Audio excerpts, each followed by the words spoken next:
Alright, so I'm about to walk you through the garden and show you around. By the way, this is what I do at the university. I'm a senior now in horticulture, so some of this shit might sound a little wild, but I'll show you around. Alright, this is an aloe vera that I just recently put out here. It's about to bloom. I'll send you a picture of it when it blooms. I've never seen an aloe vera even in bloom before, but I've had this one for 3 years and took really good care of it. This is what happens whenever you put it from inside directly to out into the sun. So, made a little mistake there. You gotta ease it back into the sun or it'll burn, even though it sits in the sun all day now. It looks fine. These are cucumbers. Both of these is a pickling kind. That's an Armenian, which is pretty tall or long. They're like, shit, you can't tell how long that is. They're about a foot long. These are pickling. I got one the other. Holy shit! I got one the other day that here that was like that big around. So anyway, everything in here is organic. It's which is no pesticides or herbicides, or I even put a beneficial fungus and bacteria that I spray into the soil. So it's actually, I grow, the soil is, I build it. I also have nematodes that I'm actually putting out today. These are nematodes. It's a bacteria that attacks certain soil dwelling pests like flea larvae and fly larvae. So a lot of bugs won't be able to grow back or grow back here. Their eggs won't, but they'll still be able to fly in. And for that, I usually throw out ladybugs, and you can order those. I get like 60,000 ladybugs for about $40. These are my tomatoes. These are peppers. I'm gonna have so many damn peppers, I don't know what to do with them. Tomatoes, pretty much the same damn thing. I got, I think, 12 tomato plants, but they're all different. All these are heirloom, so they're non-GMO, which I'm not saying GMOs are bad. They're probably the best idea, but if you're growing something in a small garden like this, a non-GMO is what you want. Because, for one, you can learn a lot. And GMO is usually just disease resistant and stuff like that. But some of these natural, older ones naturally have disease resistance. And that's what I looked for. Pretty much, that's how everything is. These are the strawberries. I've had these here for a couple of years. These are perennial, so they die and go back. But you can grow these there. They're Ozark Beauties is what they're called. And they can take -10, -20, I think is. I don't think I have anymore. You pretty much saw them a while back though. And you know, organic gardening, you're always gonna have to. There's still no easy way to do it, but just pull the weeds up. So, but I lay hay out so that won't happen often. That's cabbage. Adrian wanted me to grow cabbage, so I'm growing them too. But this one's not doing so good. I'm probably just not getting its roots pulled or the weeds pulled. It's not getting, that's not enough nitrogen. That's what happens. Plant looks like that and another one looks like that. I can make it look like that though, watch. Give me about 2 weeks. I'll send you another photo of just these. There's only 2 in the whole garden, so. That's spinach and shit. So, but it's mainly weeds. It's kind of hard to see. This is the spinach. This is what spinach looks like. See, this is all iceberg lettuce.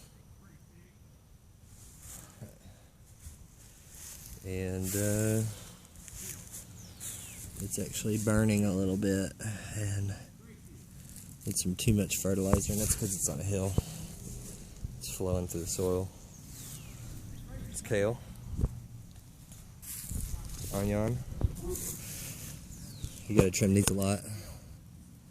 so I do it with scissors. It's broccoli. Kind of the same thing with the nitrogen, except down here in this corner, it uses so much nitrogen. It uses more than I even pull from down here, so I'm gonna have to add more here. But this is my first year of doing vegetables. I usually do ornamentals. Like these are two of my trees that I've had for a long time, but this year I decided to try food. Never grown it before. Well, I've had strawberries a long time, and I grew beets, like right here. These are all beets, and I grew watermelons. That was all I've done in the past. This is corn, just super sweet corn. So you pretty much just pull it and eat it. You don't even have to cook it. It's the kind that's yellow and white. Except this is going to be dank. Dang. These are sunflowers. They're getting kind of big. Rodeo was eating them. And, hell, they're all over the place though. I planted hundreds of them. That's all of them. And then over here, we have the, this is the world's biggest pumpkin. And that's what I'm going for. And see, I get the hammock ready. Whenever the pumpkin comes out, I'm going to hammock it up and hold it in the hammock as long as it'll hold it. If it starts weighing too much, I have to put a jack under it and get it out from under, and I'll build a platform or something. But that should be pretty badass. I'm trying to go for the record in Arkansas. I think the record in Arkansas is not too big, because the world record is 1,100 something pounds. These are blackberries, not really a big deal. These are my new trees. They'll look like that in a couple days. That one, that other plum. And there's that other one right here. This is one we actually made at the university. It tastes like bubble gum. The plums do. From here. Oh shit, it broke. Oh well. Let's see, I just let this grow up tall. And it's for this is where I put a lot of my lace wigs. It's a type of bug, and I throw ladybugs out there too. So I kind of mow around that. I fertilize it, so it's all grass. And that stuff that looks like weeds is not weeds. All the light green. Let's see, like those, that. There's a lavender in there too, right there in the center. Damn, where is that lavender? Should be on the line. Damn, it's right here. Yeah, it'll actually grow out from under there though, surprisingly. It has a special fertilizer. I don't do organic gardening on this area. There's really no reason for it. It's expensive and there's really no purpose. The fertilizers I use are sustainable enough, so it's not something I worry about for the yard, as long as it's not upscale. So from here, from this line here up into the yard, I usually don't put fertilizers over there. That's why it looks a little more dead. But right here, man, it's grass. It's looking good already. I put 2,4-D on it, which is what's in a lot of weed and feed. And 2,4-D is not a herbicide. It's a growth regulator that gives it something so powerful for grass. But you cut it so much. You cut grass. I only cut grass 1/4 of an inch, or 1/3 of its total length. That's when you're supposed to cut grass. If you cut it, if you're gonna cut it, you only want to cut that much, and that's how you get golf grass. But weeds need to be cut less than that. So when you're constantly cutting your weeds, the 2,4-D is doing a growth regulation on all the plants. So the weeds are getting cut too much and they'll die. Now in a regular yard, you can cut them all you want and they'll keep growing back. So fun fact, this is mold problems. You kind of see the line if you, let's see about one, see that line. That's why I'm spraying with nematodes today, because they only go after bugs. So if I kill all the bugs in the soil, the mold will move.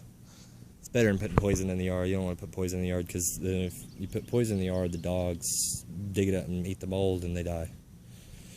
which I don't know if that's true, but that's my estimate. The guy said maybe, he said, I don't know. I don't trust, it doesn't matter. Get rid of a mole, but that's pretty much my yard. I'll hit y'all back up with an update whenever shit starts getting crazy around here. Let's do, say, 3 weeks. 3 weeks, everything will be significantly different. Holla.